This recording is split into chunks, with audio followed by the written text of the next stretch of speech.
Will he apologise to the victims of the rapists, sexual predators and paedophiles that he is planning to release early? I'm delighted to welcome the Shadow Housing Secretary to the dispatch box.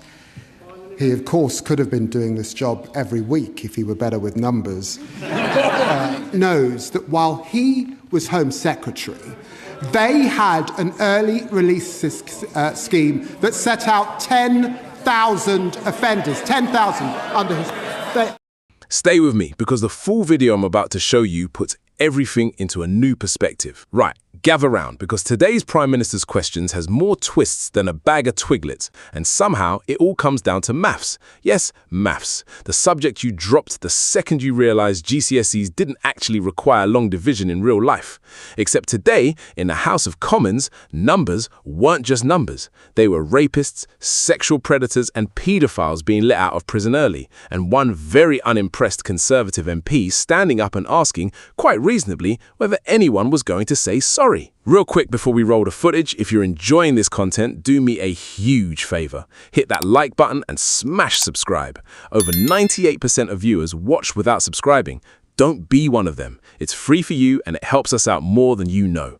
Already clicked? You're awesome. Let's get into the video. Shadow Secretary of State, Sir James Cleverly. Will he apologise to the victims of the rapists, sexual predators and paedophiles that he is planning to release early?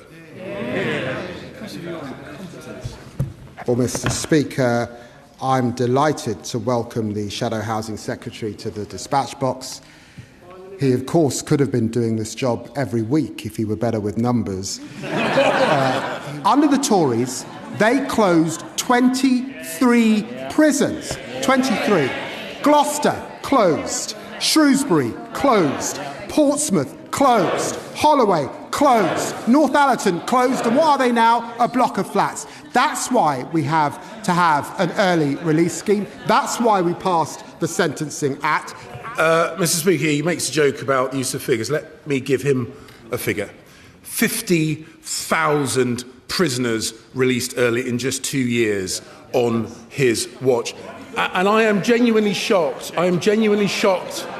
Mr. Speaker, that when given the opportunity to apologise to victims, he very publicly failed to do so. He knows that while he was Home Secretary, they had an early release scheme that set out 10,000 offenders, 10,000 under his...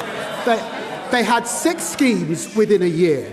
Mr. Speaker, he talks about 10,000 early release over 14 years of Conservative government. They have released 50,000 in 2 years.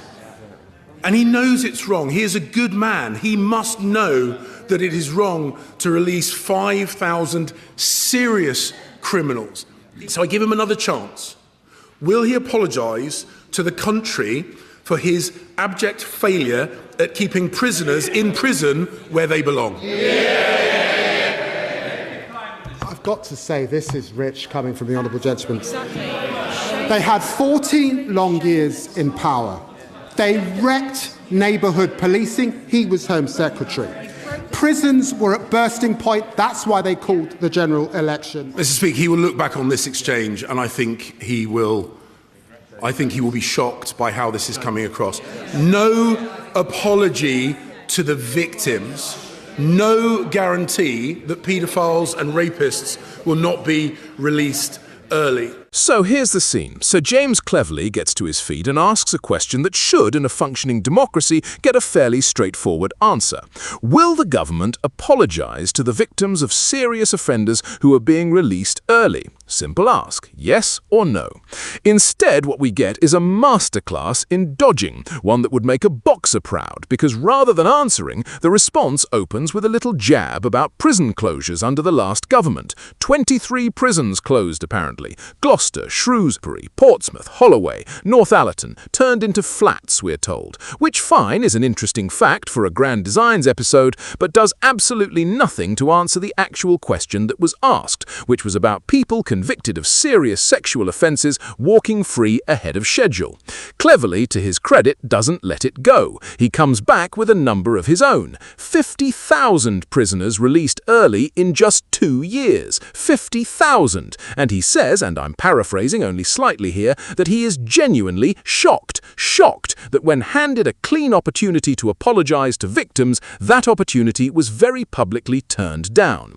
Now, watch closely here, because this is where it gets properly entertaining, because instead of engaging with the 50,000 figure, the reply pivots straight back to the last government's own early release scheme, pointing out that 10,000 offenders were released early under a previous Home Secretary. 10,000 versus 50,000, spread over 14 years versus 2. It's the parliamentary equivalent of getting caught speeding and responding with, well, my neighbour also broke the speed limit once in 2019. And then, just when you think the exchange has peaked, it escalates again.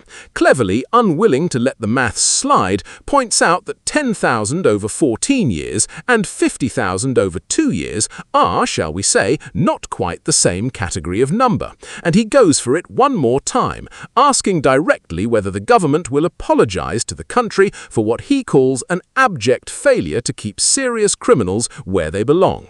What follows is, again, not an apology. What follows is a return volley about neighbourhood policing being run down and prisons being at bursting point, which, again, interesting context, still not an apology, still not actually addressing the 50,000 people who didn't serve their full sentence.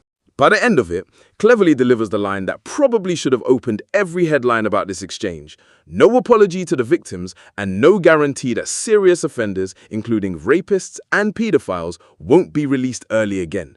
Sit with that for a second.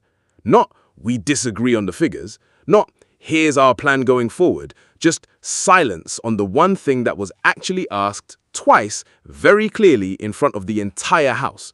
Now look, prisons are genuinely full. That's not in dispute. And it's not new. Overcrowding has been building for years under governments of every colour, and any government inheriting it has to make hard calls about who goes where and when. Nobody watching this expects a magic wand. But there's a difference between explaining a difficult policy and refusing, twice, to simply say sorry to people who were told a sentence meant a sentence.